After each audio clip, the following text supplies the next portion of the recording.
ఆదిలాబాద్ జిల్లాలో మట్కా వ్యాపారాన్ని నిర్మూలించడమే లక్ష్యంగా పోలీస్ శాఖ కృషి చేస్తుందని జిల్లా ఎస్పీ గౌష్ ఆలం అన్నారు. జిల్లా ప్రజలు ముఖ్యంగా యువత మట్కా వైపు ఆకర్షితులు కాకుండా జిల్లా వ్యాప్తంగా మట్కా నిర్మూలనే లక్ష్యంగా పకడ్బందీగా చర్యలు తీసుకుంటున్నట్లు, అవసరమైతే మట్కా నేరస్తులపై పీడీ యాక్ట్ పెట్టడానికి కూడా సిద్ధంగా ఉన్నామని తెలిపారు.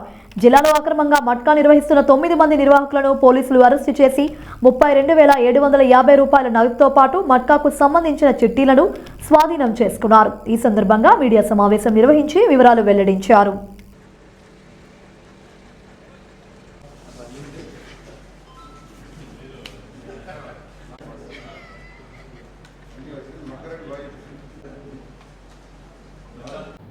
టూ మట్కా గ్యాంగ్స్ టోటల్ 9 మందికి అరెస్ట్ చేయడం జరిగింది. In which matka chits and 37,750 rupees net cash కూడా సీజ్ చేయడం జరిగింది. ఈ రోజు కోసం కాదు, ఇది జనరల్ మట్కా యాక్టివిటీస్ ఏమేమి నడుస్తుంది అండ్ పోలీస్ డిపార్ట్మెంట్ తరఫు నుంచి మేము ఏమేమి చర్యలు తీసుకుంటున్నాము అది డిస్కస్ చేయడానికి ఈ ప్రెస్ మీట్ ఆర్గనైజ్ చేయడం జరిగింది.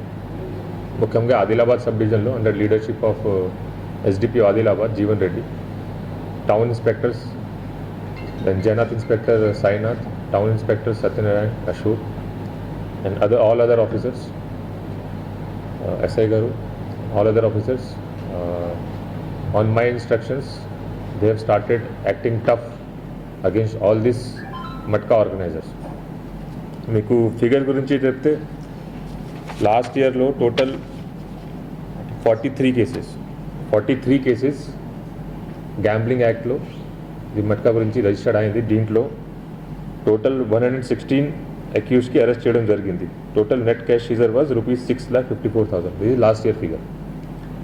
కానీ ఈ ఇయర్లో ఇప్పటి వరకు టోటల్ 12 కేసెస్ రిజిస్టర్డ్ అయింది.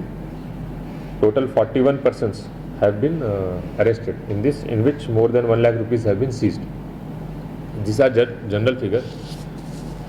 కానీ స్కేల్ మీరు క్యాష్ అమౌంట్ చూస్తే, ఇన్వాల్వ్మెంట్ ఆఫ్ క్యాష్ చూస్తే తక్కువ ఉంది సీజర్. కానీ we're arresting people who are regularly involved in this, organised ఉన్నారు, వాళ్ళకి బైండ్ ఓవర్ కూడా చేయడం జరుగుతుంది. ఇది కాకుండా ఫ్రీక్వెంట్ హ్యాబిచువల్ అఫెండర్స్ మీద పీడియాక్ కింద కూడా మేము యాక్షన్ తీసుకుంటున్నాం.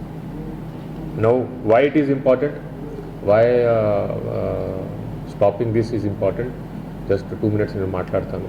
జనరల్గా what has been observed, poor class people, labor class, those who are earning daily wages 300, 400, 500 చాలా హార్డ్ వర్క్ చేసి ఇట్లా ఎర్నింగ్ చేస్తారు డైలీ వేజెస్లో. వాళ్ళు మొత్తం వాళ్ళకి హార్డ్ ఎర్న్డ్ మనీ ఈ గ్యాంబ్లింగ్లో మట్కాలో ఇన్వెస్ట్ చేస్తారు అండ్ మొత్తం వాళ్ళకి లాస్ అవుతుంది. దీనివల్ల వాళ్ళ ఫ్యామిలీలో ఫైనాన్షియల్ ఇష్యూస్ అవుతుంది. ఆ ఫైనాన్షియల్ ఇష్యూస్ వల్ల they are not able to support their ఫ్యామిలీస్లో మధ్యలో గొడవ అవుతుంది. దీనివల్ల we are experiencing lot of husband wife fighting cases. ఇది కాకుండా చాలామంది youth people they are also getting addicted. చాలామంది అడిక్ట్ అవుతున్నారు. స్టేట్లో కొన్ని కేసెస్లో సూసైడ్ ఇన్సిడెంట్స్ కూడా రిపోర్ట్ అయింది. దీనివల్ల ఆ మట్కాలో ఇన్వెస్ట్ చేయడానికి యాప్లో లోన్ తీసుకుంటున్నారు. అది మళ్ళీ వాళ్ళకి రిటర్న్ రాదు. ఈ type all this is addiction only, there is no profit in this and illegal also. కానీ మళ్ళీ డబ్బు రిటర్న్ చేయడానికి app they will not be able to return. దీనివల్ల యాప్ వాళ్ళు హరాస్మెంట్ చేస్తారు. ఇది ఇండైరెక్ట్ కనెక్షన్. కానీ దీనివల్ల కూడా they are getting pressure and because of that pressure they are committing suicide. So చాలామంది యూత్ పీపుల్ కూడా దీనివల్ల అడిక్ట్ అవుతున్నారు. They are going through financial losses. ఆ తర్వాత మెంటల్ ప్రెషర్ వల్ల సూసైడ్ చేసుకుంటున్నారు. సో ఇది చిన్న మ్యాటర్ కాదు.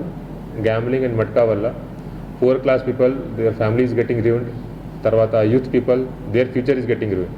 దీనివల్ల సోషల్ ఇంపాక్ట్ చాలా ఎక్కువ ఉంది. కాబట్టి from Adilabad district police side నేను అందరికీ ఇన్స్ట్రక్షన్ ఇచ్చాను. Strict actions is being taken against all this matka organiser.